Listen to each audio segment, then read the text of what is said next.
Dictation will start abruptly after 5 seconds.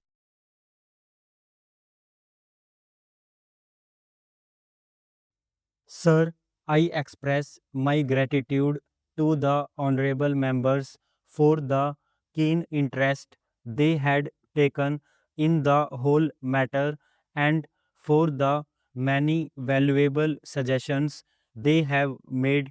Unfortunately, in the limited time at my disposal, I will not be able to refer to every point which has been raised by the honorable members, but I can assure the House through you that all the suggestions which have been made will be given full consideration by the government.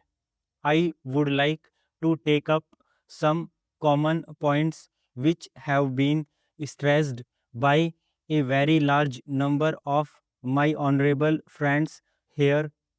The first point that has been stressed by a very large number of members deals with the question of the care of expectant mothers and the care and particularly the nutritional care of smaller children up to the age of 6.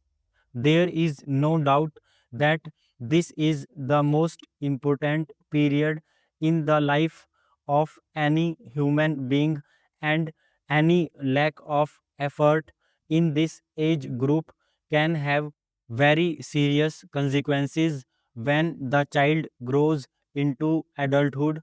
For this purpose, Education Ministry, in close collaboration with the Ministry of Health, Agriculture, and obviously with the cooperation of the state governments, has started the Integrated Child Development Services, which aim at all these points that have been emphasized.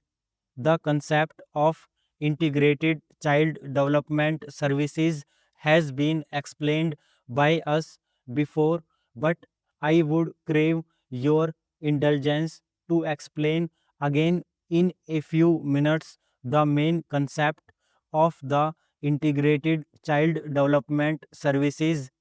It starts with the question of nutrition and health care of expectant mothers.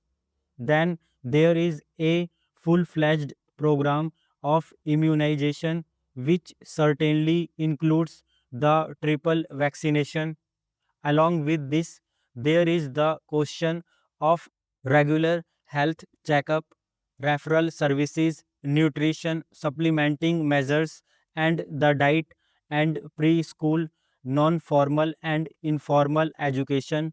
We consider it absolutely essential that children of the age group 3 to 6, and particularly those belonging to the weaker sections of the community, should be provided with such care so that they can develop proper attitudes and motivations, and also their character formation is influenced in a healthy direction.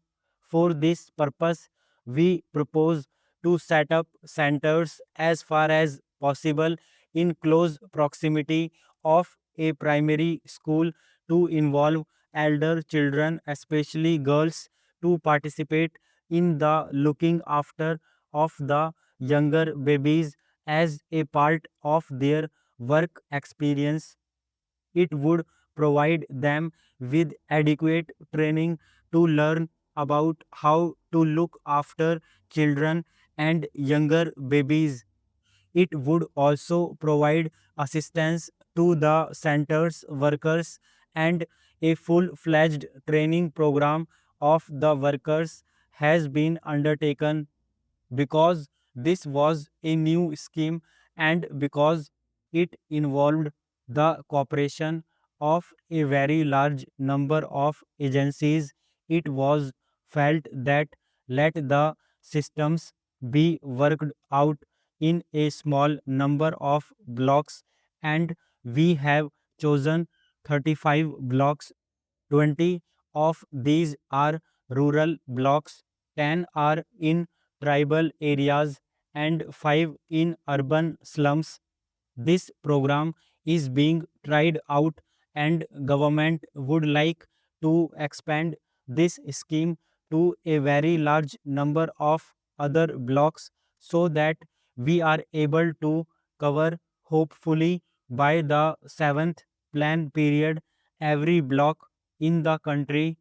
This is an important scheme whereby the problems of the rural children and the children belonging to the weaker sections of the community would be looked after from the point of view of health, from the point of view of immunization, and from the point of view of what may be called preschool education or attitude formation, and so on.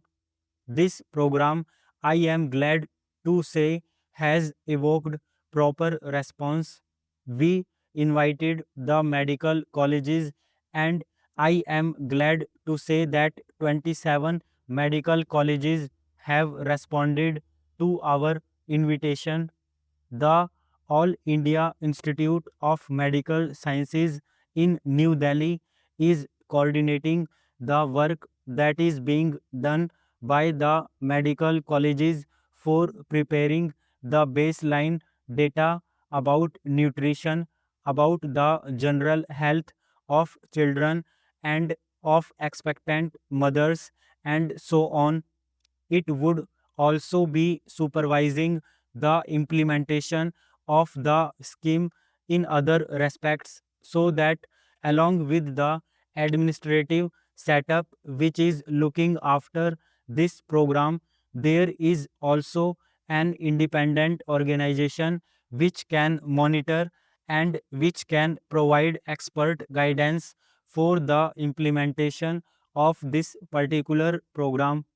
We have also insisted that in each village there should be women organization formed, because without involvement of the women of the villages and the localities concerned, no worthwhile program for children is likely to succeed. The progress so far in this regard has been on the whole satisfactory, although I would like greater emphasis being placed by the state government on the setting up of women organizations in each of the villages. The state governments are anxious to set up these organizations as early as possible.